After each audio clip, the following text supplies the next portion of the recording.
காலில் தங்கம் அணியக்கூடாது, ஏன் தெரியுமா? மகாலட்சுமி தங்கும் இடங்களில் தங்கமும் ஒன்று. இதன் காரணமாகத்தான் லட்சுமி தேவியின் அம்சமான பெண்கள் ஏதாவது ஒரு தங்க ஆபரணம் அணிந்திருக்க வேண்டும் என்கிறார்கள். தங்கத்தை லட்சுமி போன்று பார்க்கும் காரணத்தினால்தான் காலில் அணிவதற்கு அன்றைய கால மக்கள் விரும்பவில்லை. மேலும் தங்கத்தை காலில் அணிந்தால் செல்வம் குறைந்துவிடும் என்னும் மரபும் இருந்தது. தங்க ஆபரணங்கள் அணிவது பெரும்பாலான மக்கள் அழகுக்காக என்று நினைக்கிறார்கள். ஆனால் இதற்கு பின்னால் ஒரு அறிவியல் சார்ந்த காரணமும் உள்ளது. தங்கத்தை நம் உடலின் ஒவ்வொரு பகுதியிலும் வைக்கும் போது உடல் சில தன்மைகளை பெறுகிறது.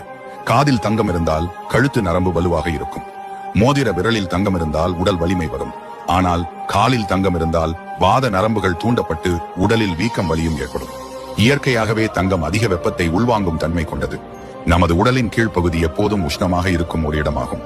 இதில் மேலும் உஷ்ணத்தை ஏற்படுத்தும் விதமாக தங்கம் அணிந்தால் பல உடல் நல பிரச்சனைகள் ஏற்படும் என்பதால் தான் நம் முன்னோர்கள் வாதத்தை சமநிலையில் வைக்கும் மற்றும் குளிர்ச்சி தன்மை வெளிப்படுத்தும் வெள்ளியை அணிந்தார்கள். இதன் காரணமாகத்தான் நம் முன்னோர்கள் தங்கத்தை காலில் அணியக்கூடாது என கூறினார்கள்.